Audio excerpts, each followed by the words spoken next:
Hello बच्चों, स्वागत है आप सभी का math study with Hariram classes में। आज मैं पुनः कक्षा 8वीं की गणित प्रश्नावली 2.2 का वीडियो का सेकंड भाग लेकर आया हूं। पहले भाग में मैंने प्रश्न नंबर 1 से लेकर 8 तक आपको सवाल समझाए थे। अब 9वें क्वेश्चन से 16वें क्वेश्चन तक दूसरे भाग में कंप्लीट कराऊंगा।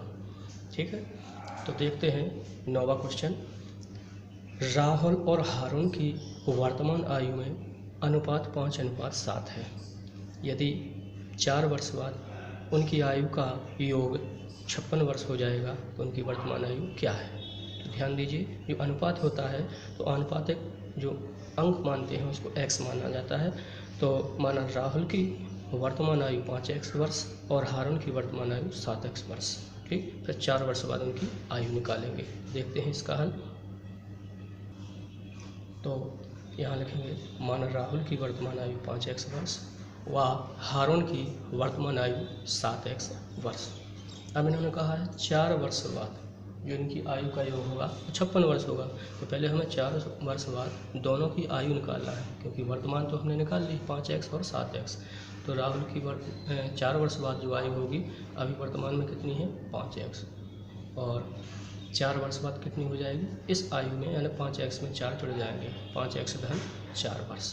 इसी प्रकार हारून की 4 वर्ष बाद आयु क्या होगी, वर्तमान में कितनी है 7x, इसमें भी 4 जुड़ जाएंगे तो 7x धन 4 वर्ष। ठीक, अब प्रश्नानुसार ये जो 4 वर्ष बाद दोनों की आयु आई हैं, इन दोनों का योग करते हैं तो 56 वर्ष आ जाता है।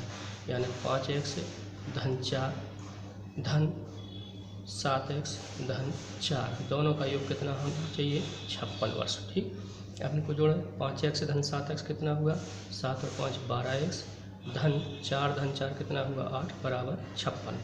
8 का पक्षांतर कीजिए, 12x बराबर 56 माइनस 8। तो 12x बराबर 56 में से 8 घटाएंगे कितना बचेगा 48। अब x बराबर आएगा 48 बटे 12, 12 एकम 12 चौके 48, तो x बराबर आ जाएगा 4। ये अनुपातिक माना गया। अब क्या करेंगे, जो वर्तमान आयु मानी थी, इसलिए राहुल की वर्तमान आयु बराबर क्या माना था 5x, तो 5 गुणा 4 बराबर 5 चौके 20 वर्ष व हारून की वर्तमान आयु बराबर 7 गुणा 4 7 चौके 28 वर्ष होगी। ठीक, फिर अतः लिख सकते हैं आप, अतः राहुल की वर्तमान आयु 20 वर्ष एवं हारून की वर्तमान आयु 28 वर्ष होगी। अब देखते हैं 10वां क्वेश्चन। देखते हैं 10वां प्रश्न। किसी कक्षा में बालक और बालिकाओं की संख्या में अनुपात 7:5 है। यदि बालकों की संख्या बालिकाओं से 8 अधिक है, यानी बालक 8 अधिक हैं, यदि बालिकाओं को x मानते हैं तो बालक x धन 8 होंगे, क्योंकि 8 अधिक हैं।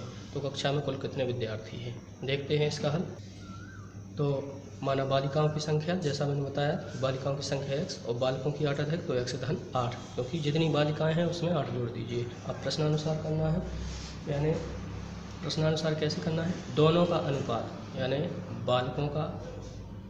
बालिकाओं से जो अनुपात है वो क्या अनुपात है 7:5, यानी 7/5 लिख देंगे, अनुपात है ना बटे। अब इसको हल करते हैं, तो जो बड़ी संख्या है उसका तिरछा गुणा करते हैं, यानी तिरछा गुणा तो दोनों का करना है। तो 7 का पहले x से करेंगे तो क्या आ जाएगा 7x बराबर 5 का इधर करेंगे 5x धन 5 8 40। ये ध्यान रखना, जिसमें बड़ी संख्या आती है उसको बाई साइड रखें, तो माइनस की समस्या नहीं होती है।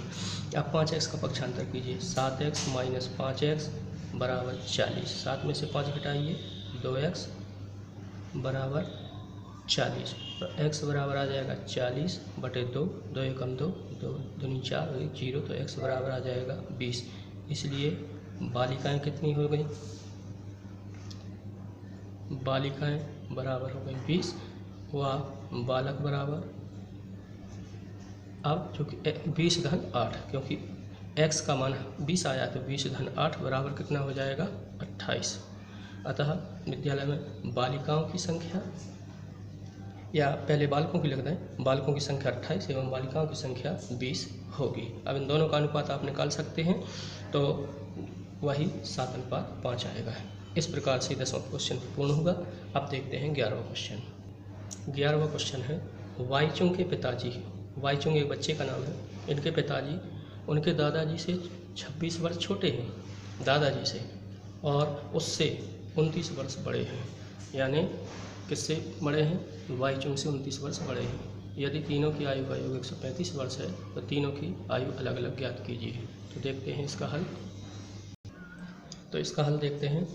तो माना वाईचुंग की आयु x वर्ष।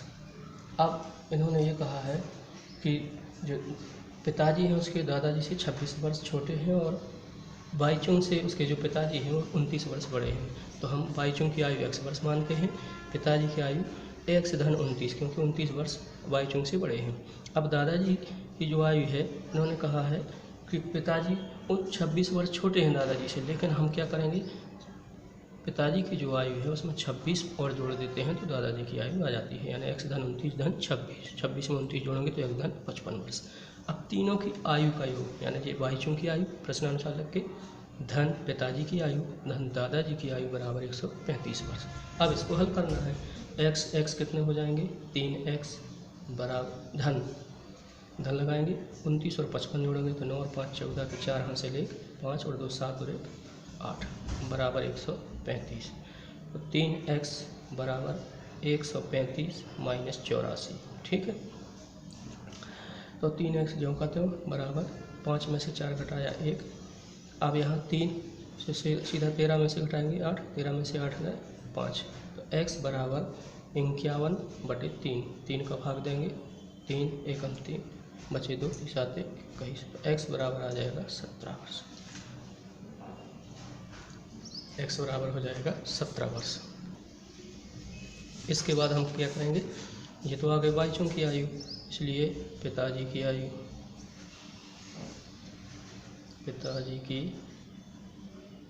आयु बराबर x धन क्या माना था हमने 29, तो x का मान आया है 17 धन 29, दोनों को जोड़िए 29 7 36 10 46 वर्ष। ये हो जाएगी पिताजी की आयु। व दादाजी की आयु बराबर x धन 55 माना तो x का मान रखेंगे 17 धन 55, जोड़ेंगे 55 और 7 65 10 72 वर्ष। इस प्रकार से तीनों की आयु आ जाएगी। अतः वाईचुंग की वर्तमान आयु 17 वर्ष, पिताजी की वर्तमान आयु 46 वर्ष एवं दादाजी की वर्तमान आयु 72 वर्ष होगी। अब देखते हैं 12वां क्वेश्चन। 12वां क्वेश्चन है, 15 वर्ष बाद रवि की आयु उसकी वर्तमान आयु से 4 गुनी हो जाएगी। तो रवि की वर्तमान आयु क्या है? बिल्कुल सीधा सिंपल है। तो रवि की वर्तमान आयु x वर्ष मान लेंगे और 15 वर्ष बाद जो आयु होगी वो x धन 15 होगी। अब हमें क्या देखना है कि जो 15 वर्ष बाद जो आयु होगी वो x धन 15 होगी। तो ये जो वर्तमान आयु से 4 गुनी हो जाएगी। तो देखते हैं इसका हल। यहाँ माना रवि की वर्तमान आयु x वर्ष और 15 वर्ष बाद रवि की आयु x धन 15। अब प्रश्नानुसार करेंगे तो जो 15 वर्ष बाद जो रवि की आयु आई है वो वर्तमान आयु कितनी है? x। तो वर्तमान आयु से 4 गुनी ये हो चुकी है, क्योंकि 15 इसमें जुड़ चुके हैं, इसलिए ये तो 4 गुनी हो चुकी है। अब 4 का गुणा इसमें कर देंगे तो इस आयु के बराबर आ जाएगी। ये ध्यान रखना कि 4 का गुणा जो है वर्तमान आयु में ही करना है। बस अब इसको हल कर देंगे। x का पक्षांतर कर दीजिए, 4x माइनस x बराबर 15। तो 4x में से 1x घटाएंगे तो 3x बचेगा बराबर 15। तो x बराबर 15/3, 3 एकम 5 15, x बराबर 5 वर्ष।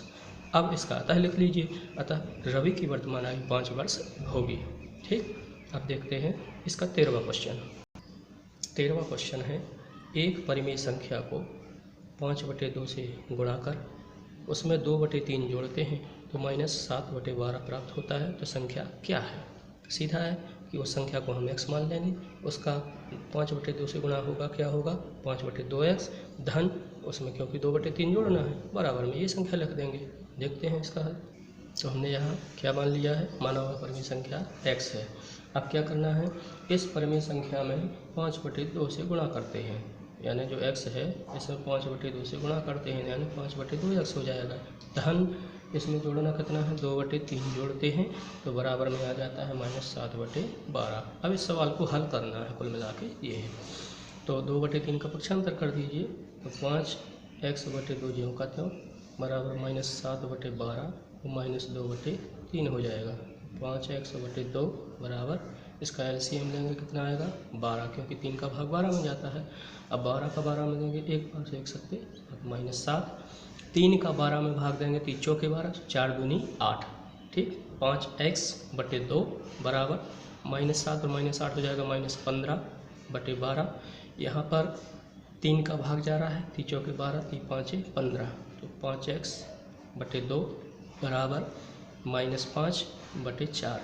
अब ये जो 5/2 संख्या है इसके लिए यदि हमें x का मान ज्ञात करना है तो जो बटे में संख्या है सामने वाली ज्यों का त्यों लिखेंगे। जो बटे में संख्या 2 है वो कहाँ जाएगी, गुणा में, और जो गुणा में है x के वो कहाँ जाएगी, इसके बटे में जाएगी। ठीक, तो 5 से 5 कट जाएगा और 2 का 4 में भाग, 2 एकम 2 दूनी 4, x बराबर -1/2 और यही हमारा आंसर होगा। अतः वह परिमेय संख्या -1/2 होगी। ठीक, अब देखते हैं अगला क्वेश्चन 14वां क्वेश्चन है, लक्ष्मी एक बैंक में खजांची है, उसके पास नकदी के रूप में यानी जो नगद रुपए हैं 100 रुपये, 50 रुपये और 10 रुपये वाले कुछ नोट हैं। तो इसके नोटों की जो संख्या है वो इस अनुपात में है कि 2:3:5। ठीक है, यानी 100, 50 और 10 के जो नोट हैं वो 2:3:5 के अनुपात में है। और यदि कुल मूल्य यानी सभी नोटों का कुल मूल्य 4 लाख रुपये है तो प्रत्येक प्रकार के कितने कितने नोट हैं। तो देखते हैं इसका हल।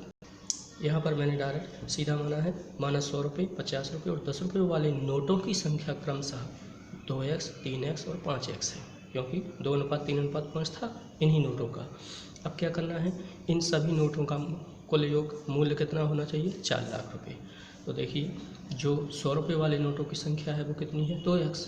ठीक, अब जो 100 रुपये वाले नोट हैं यदि एक नोट का मूल्य 100 रुपये है तो जो जितने भी नोट हैं उसमें 100 का गुणा करेंगे हम। ठीक, और 50 रुपये वाले नोटों में 50 का गुणा करेंगे और 5x जो रुपये वाले हैं यानी 10 रुपये वाले उसमें 10 का गुणा करेंगे और सभी का जो जोड़ होगा वो 4 लाख होगा। ठीक, इतना समझ में आया। यानी जो संख्या है, संख्या में उसकी राशि का, जैसे मान लो एक नोट का मूल्य 100 रुपये है तो 10 नोट है यदि 10 का 100 में गुणा करेंगे। इसी प्रकार जितने नोट हैं उसमें 100 वाले नोट तो 100 का गुणा होगा और 50 रुपये वाले हैं तो उसमें 50 का गुणा होगा, 10 रुपये वाले नोट हैं तो जितनी भी संख्या है उसमें 10 का गुणा होगा और सभी नोटों का कुल टोटल 4 लाख। ठीक, अब देखते हैं इसका 100 का 2 में गुणा कीजिए, 100 दूनी 200x, धन 3 5 15 150x, धन 10 5 50x बराबर 4 लाख यूँ करते हैं। ठीक, अब 150 में 50 जोड़ा 200, 200 और 200 कितना हो गया 400x बराबर 4 लाख। ठीक, x बराबर 4 लाख बटे 400। यहाँ पर 2 शून्य से 2 शून्य काट दिए, 4 एकम 4, 4 एकम 4 और 1 2 3 जीरो आ जाएंगे तो x बराबर हो जाएगा 1000। अब एक x क्या है, जो नोटों की संख्या मानी है उसमें 1000 का गुणा करेंगे, इसलिए 100 रुपये वाले नोट, जो 100 रुपये वाले नोट है हमने किसकी संख्या मानी थी 2x, तो यहाँ पर 2 गुणा 1000 आया है x का मान, तो 1000 से 2 का गुणा करेंगे तो 2000, यानी 100 रुपये वाले जो नोट हैं वो कितने होंगे 2000 नोट होंगे।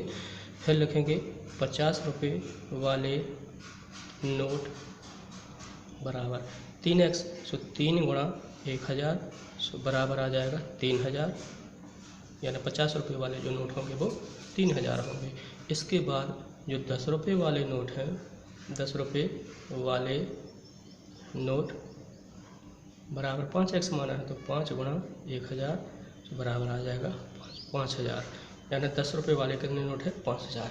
अब आप इनकी राशियों का इससे गुणा करते हैं तो आपको इन सभी का टोटल कितना होगा 4 लाख रुपये होगा। अतः लिखेंगे 100 रुपये वाले 2000 नोट, 50 रुपये वाले 3000 नोट एवं 10 रुपये वाले 5000 नोट होंगे। अब देखते हैं इसका 15वां सवाल। 15वां क्वेश्चन है, मेरे पास 300 रुपये के 1 रुपये, 2 रुपये और 5 रुपये वाले सिक्के हैं। यदि 2 रुपये वाले सिक्कों की संख्या जो है 5 रुपये वाले सिक्कों की संख्या से तिगुनी है, यानी जो 2 रुपये वाले सिक्के हैं वो 5 रुपये से 3 गुने हैं। तो 5 रुपये वाले सिक्कों की संख्या x मान लेंगे और 2 रुपये वाली संख्या कितनी हो जाएगी 3x। और सिक्कों की कुल संख्या 160 है। तो मेरे पास प्रत्येक प्रकार के कितने सिक्के हैं देखते हैं इसका हल। यहाँ पे हमने माना है, मानो 5 रुपये वाले सिक्के x, इसलिए 2 रुपये वाले सिक्के 3x, क्योंकि 2 रुपये वाले 3 गुने हैं 5 से। ठीक, अब जो बचेंगे 1 रुपये वाले सिक्के, तो क्योंकि टोटल 160 सिक्के हैं। ठीक है, 160 में से 1 रुपये और 5 रुपये और 2 रुपये वाले सिक्कों की संख्या जो है इनको जोड़ के घटा देंगे, यानी 160 में से x धन 3x घटाएंगे, यानी 3 और 1 4x, 160 माइनस 4x, ये आ जाएगी हमारी संख्या 1 रुपये वाले सिक्कों की। अब इन्होंने कहा है टोटल इनका मूल्य कितना है 300 रुपये, यानी तीनों को मूल्य जोड़ते हैं। ये तो संख्या है, इसमें इसकी राशि यानी जो x माना है इसको 5 रुपये, तो इसमें 5 का गुणा करेंगे। 3x माना 2 रुपये वाले सिक्के से 2 का गुणा करेंगे, और 160 माइनस 4x 1 रुपये वाले से 1 का गुणा करेंगे। फिर इनका जो जोड़ होगा वो 300 रुपये होगा। अब इसका हल करेंगे, 5 का x से गुणा 5x, धन 3 दूनी 6x, धन 1 का गुणा करेंगे तो 160 माइनस 4x जो कहते हो बराबर 300। अब 5x और 6x हो गया 11x। ठीक, 11 में से 4 घटाएंगे 7x। अब 160 का पक्षांतर कर दीजिए तो 300 माइनस 160, तो 7x जो कहते हो बराबर 0 का 0। 30 में से 14 घटाएंगे कितना बचेगा 140, तो x बराबर आ जाएगा 140/7। आगे देखते हैं, यदि x का मतलब ये 7 बटे में आया तो 7 का भाग देंगे हम, 7 एकम 7, 7 दूनी 14 आ जाएगा, x बराबर हो गया 20, माने ये x की संख्या है। अब हमें तीनों प्रकार के सिक्कों की संख्या ज्ञात करनी है, तो जैसे x 1 रुपये वाले सिक्के बराबर 160 माइनस 4x माना है तो 4 गुणा 20। ठीक है, तो 160 माइनस 20 चौके 80, यानी 160 में से 80 घटाएंगे तो कितना आ जाएगा 80। 2 रुपये वाले जो सिक्के होंगे, 2 रुपये वाले सिक्कों की जो संख्या है वो 3x। ठीक है, सो 3 गुणा 20 बराबर 20 दिया 60। 1 रुपये वाले 80, 2 रुपये वाले 60 और 5 रुपये वाले जो सिक्के हैं उनकी संख्या हमने x मानी है, यानी 20। अतः हमें क्या लिखेंगे, अतः 1 रुपये वाले सिक्के 80, 2 रुपये वाले 60 एवं 5 रुपये वाले 20 सिक्के होंगे। अब देखते हैं इसका अंतिम सवाल 16वां क्वेश्चन है, एक निबंध प्रतियोगिता में आयोजकों ने तय किया, जो आयोजक थे उन्होंने तय किया कि जो प्रत्येक विजेता है उसको 100 रुपये और जो शेष प्रतिभागी हैं उनको 25 रुपये के रूप में दिए जाएं। अब ये नहीं पता कि विजेता कितने हैं और शेष कितने हैं, लेकिन जो विजेता है उनको 100 रुपये देना है।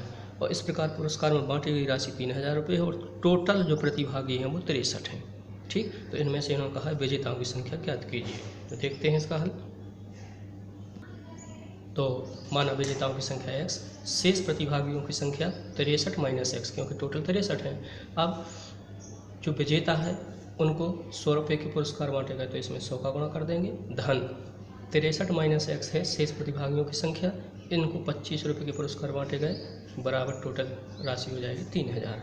ये ध्यान रखना, जो विजेताओं की संख्या में 100 का गुणा, शेष संख्या में 25 का गुणा करना और धन लगा के 3000 लिख देना और हल करना। 100 का x में गुणा करेंगे 100x, धन 25 का 63 में गुणा, 25 दिया 75 की 5 हासिल 7, 25 छक्के 150 और 7 157 माइनस 25x बराबर 3000। ठीक, तो 100x में से 25x घटाएंगे तो आ जाएंगे 75x।